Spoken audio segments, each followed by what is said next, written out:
So, welcome back out to the shop. We are working on the Hemi again. So, this is going to be kind of more exciting on my side. So, let's just go see what we got for the cam and go from there. All right. Well, what we got here is a little bit of something. And if that doesn't get you wanting to spin around and kick some stuff, I don't know what will. Truck Norris cam. Let's go get this thing installed. All right. So, unboxing this guy.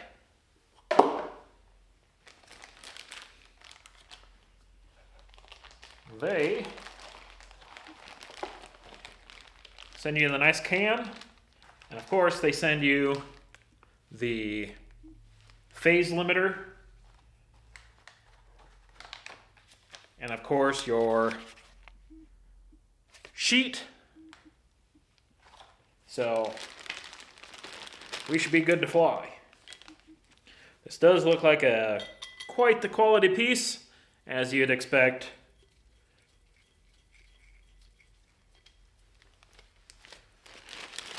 From a good company like this.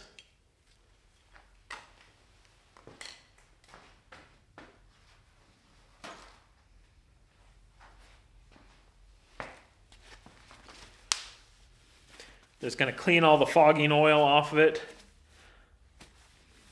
I pretty much sprayed it down with some oil after I was done handling it. One of the times that I had it out of the plastic. Didn't exactly want to risk getting everything rust colored, because that certainly would be annoying.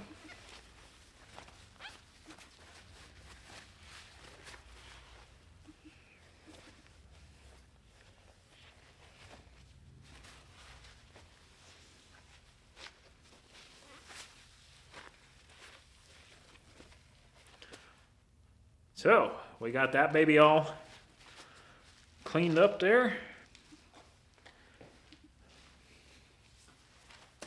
Time for the old assembly lube operation.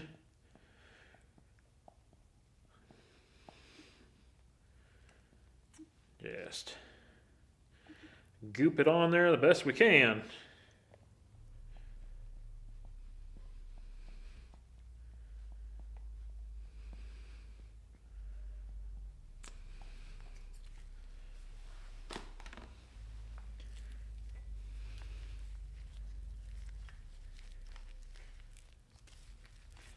Nice and sticky.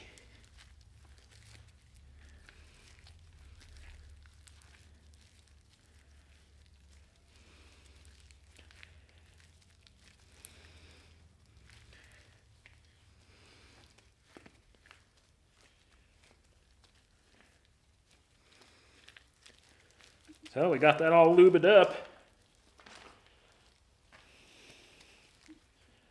Let's see if we can weasel this thing in without bashing up our freshly installed cam bearings.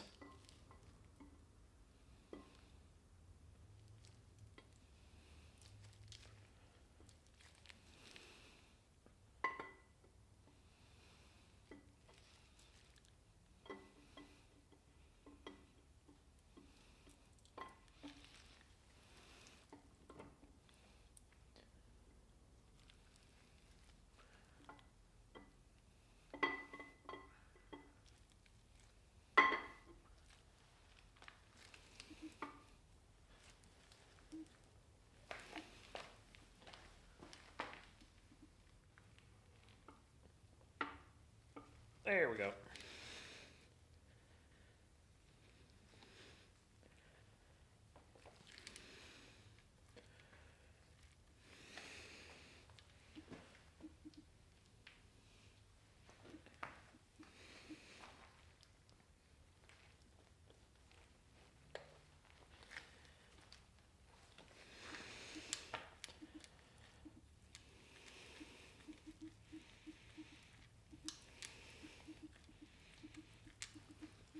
Kind of helps to slide it in by grabbing the back of the cam from the back portion. Kind of helps it out a little bit.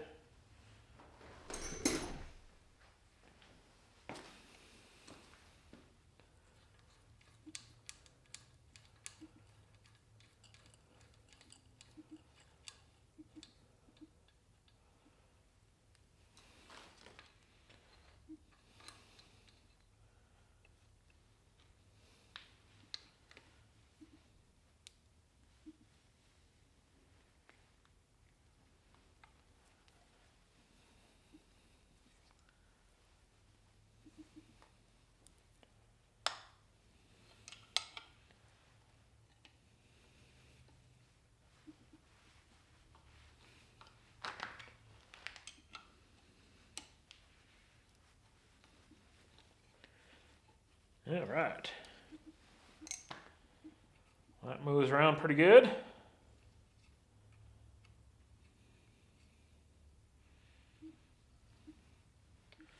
All right, well, torque specs seem pretty stout.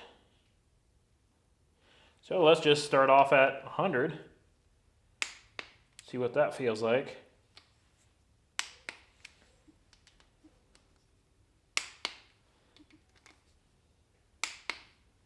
Feels a little weak. Let's step it up a little bit.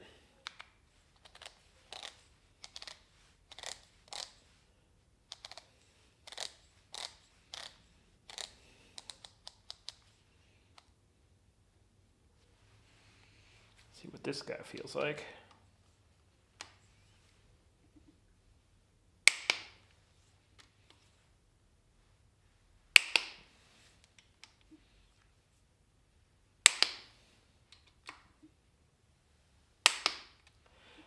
That feels about a good spot.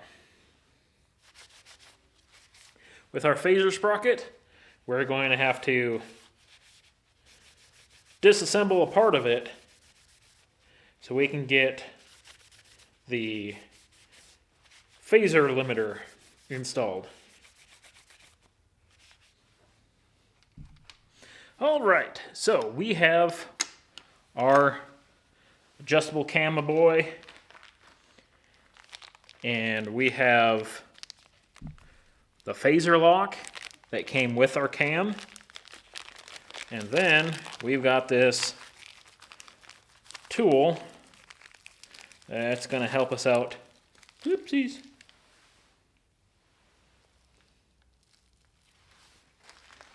With our operation.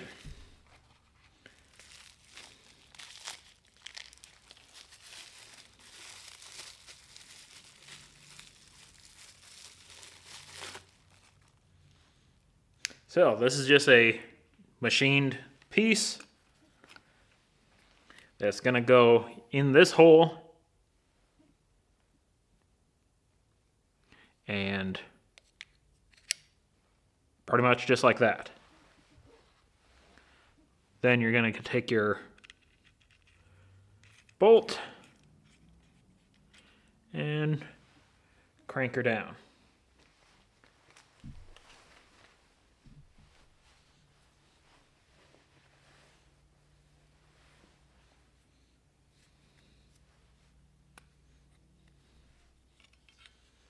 Let's see what we got here.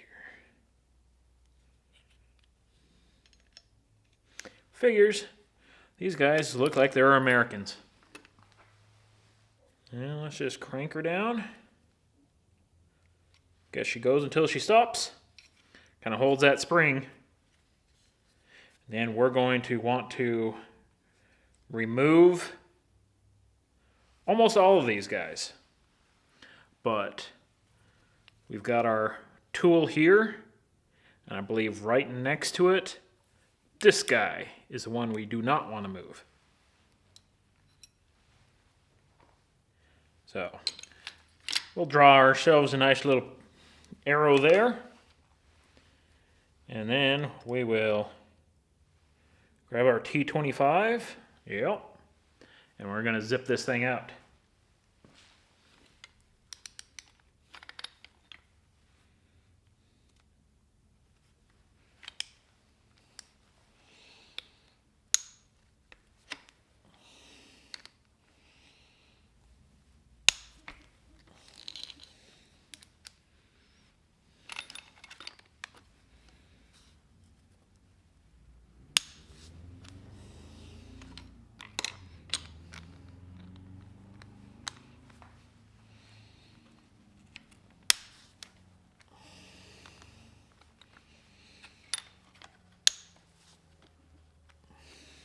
All right.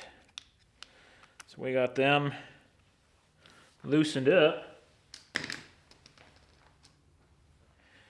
Let's take these guys out.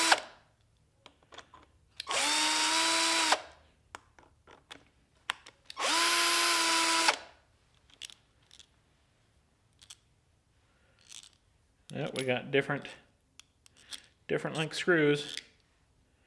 So that guy's a long one. All right, so anyways, short ones goes there. This long one lines up with our little phaser tool on the other side.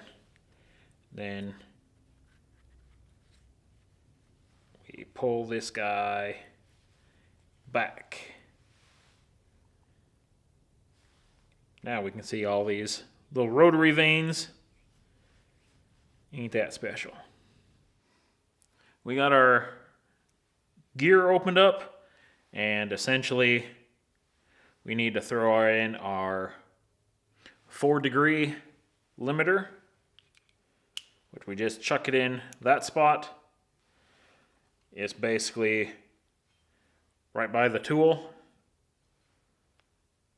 So it's not the one right next to the bolt, next one over, so on and so forth. And that's about it. Then we can close this baby back up.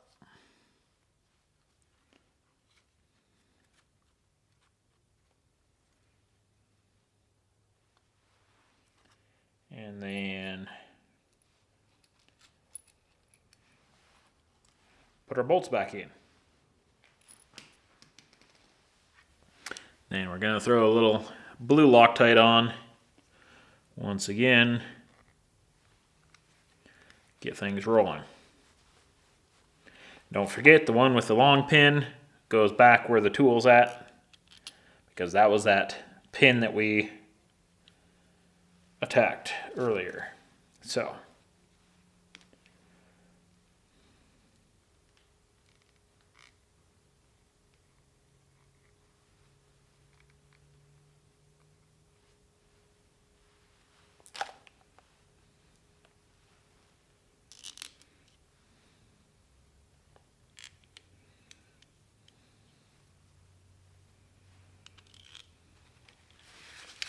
and away we go.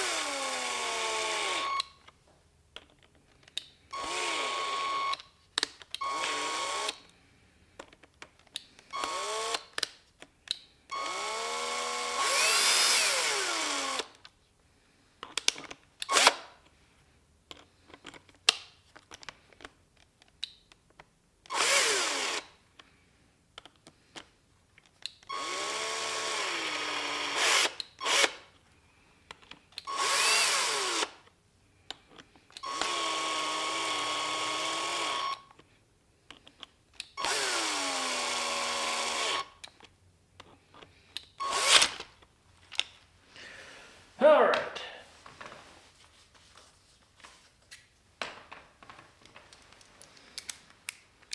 And we need to torque these guys down.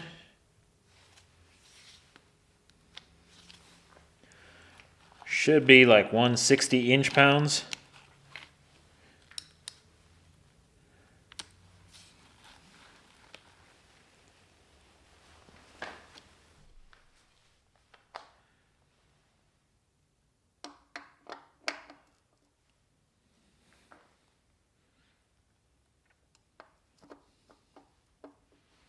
Get this guy run back down.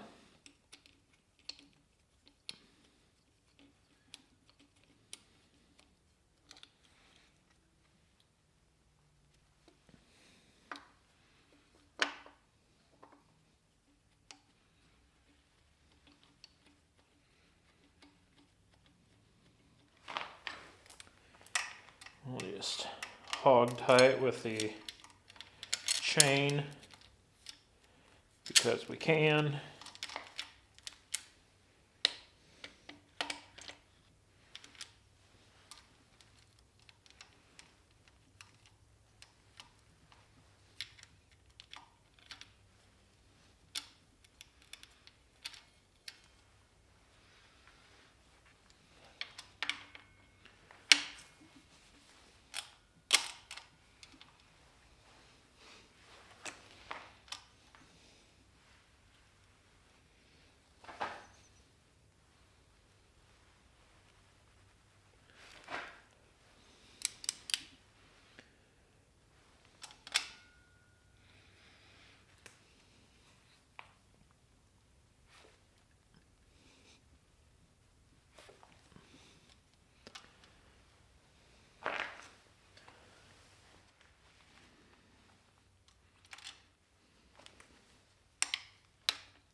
Alright, well, that's probably good enough.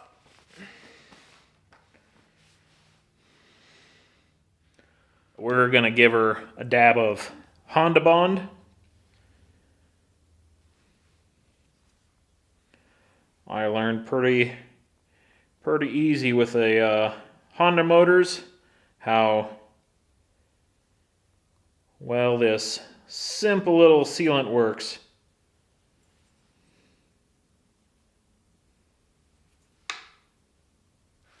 Paper towel, wipe off all that excess, because you really just need a little bit.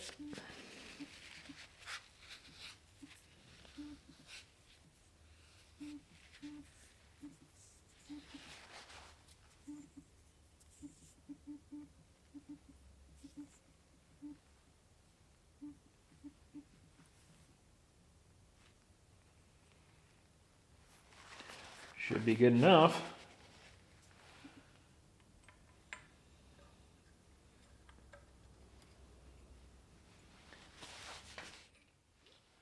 Tap her back in.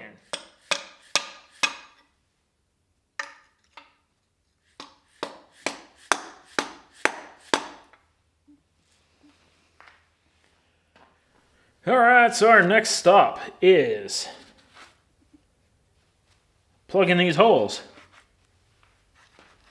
Now that we got rid of, ditched our active displacement,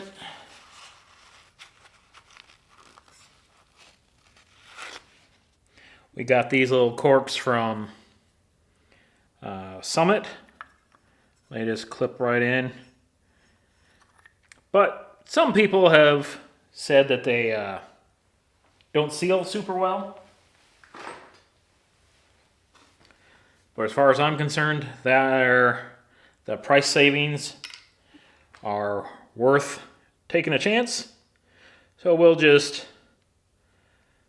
use our favorite slop, some Honda Bond, and we'll just add a little extra here. And we want to make sure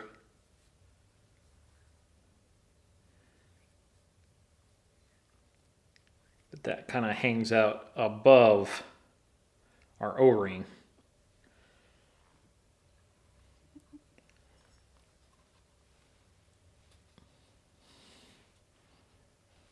And we just jam it in there.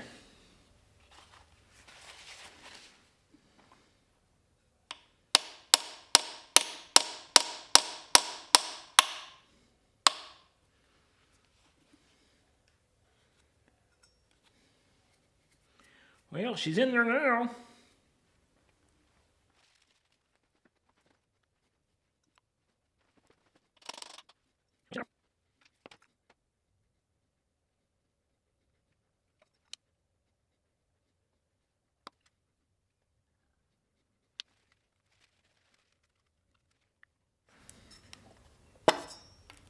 Since I did put anti-seize on there, I am not torquing this.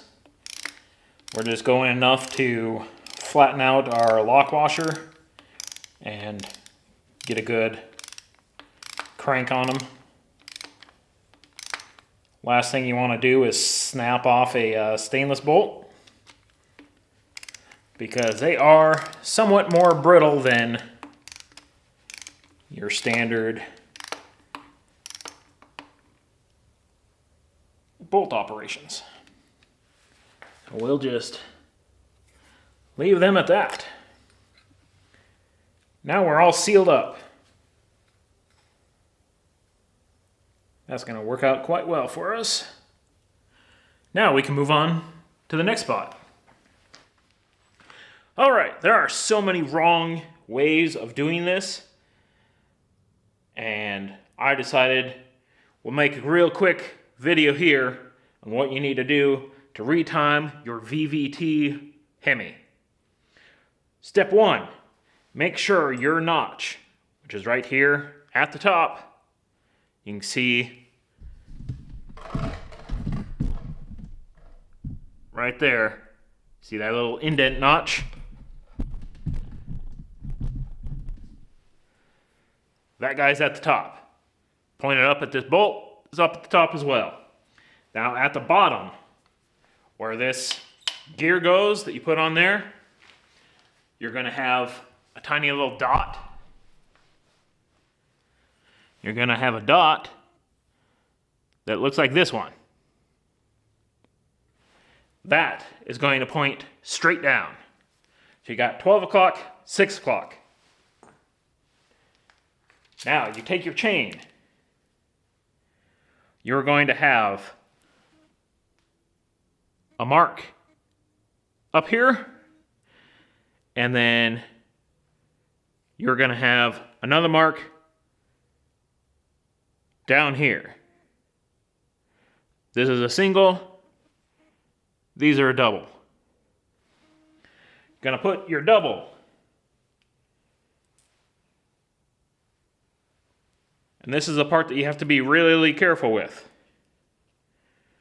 because your double and your single aren't going to be at the exact same spot. This one's just a link over.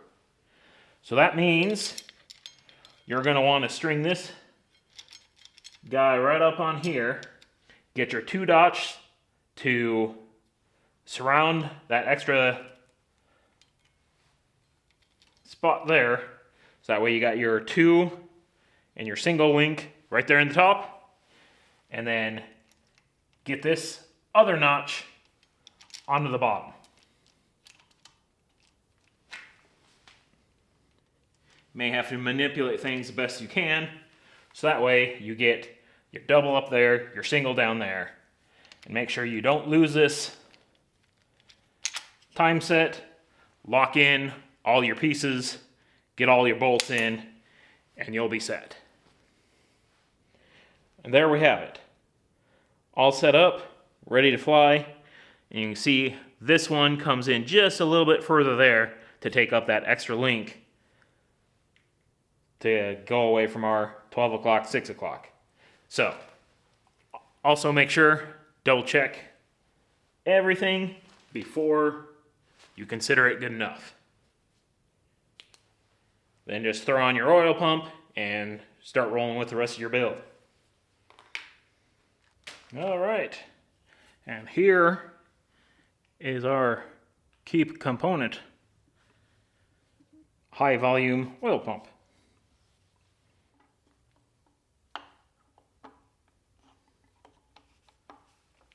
There we go.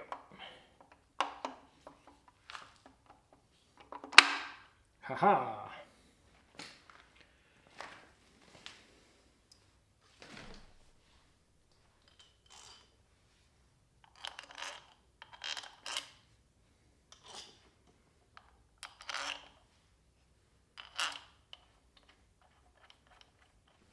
All right, our next stop is Lifter Town. This was pretty much the best place I could find for the cheapest price for these Hellcat style lifters.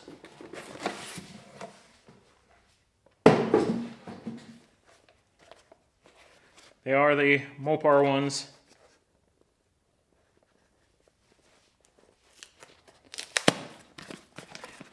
You can get cheaper lifters, but these should be the kind of the best they got.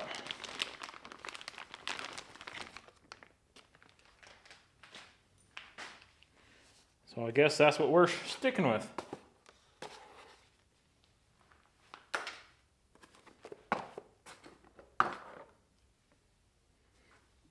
We're just gonna hit them all with the assembly lube. They're pre-oiled from the factory, so I'm getting oil all over my hands from them. But that's where we'll just smear a little extra lube operation on them and call it good enough.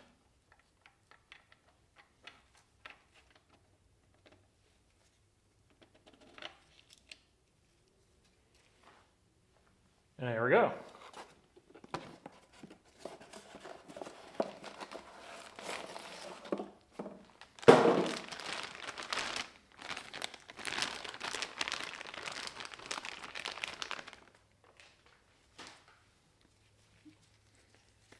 At least with the Hellcat ones, or non-MDS ones at that, they're all the same, so they can all go wherever you have a hole.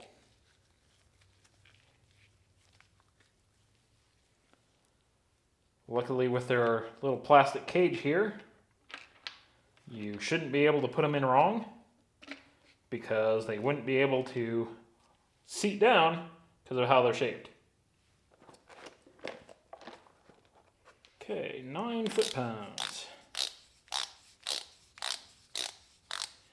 9 times 12 is 108. Right.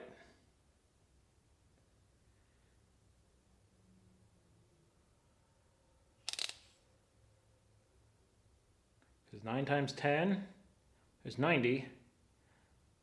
Plus another 2 9s. Yeah, that's 108. Something about there.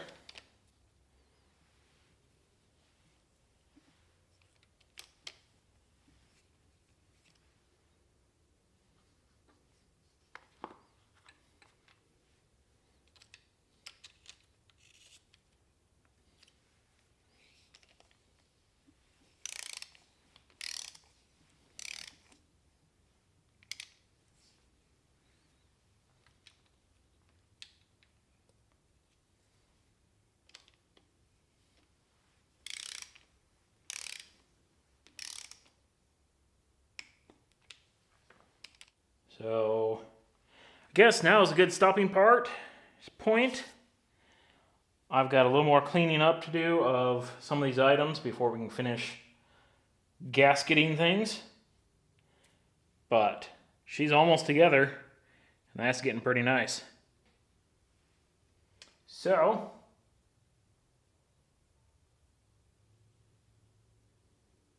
I guess let's just leave it here. Thanks for stopping by and watching. Hopefully, we'll see you again later.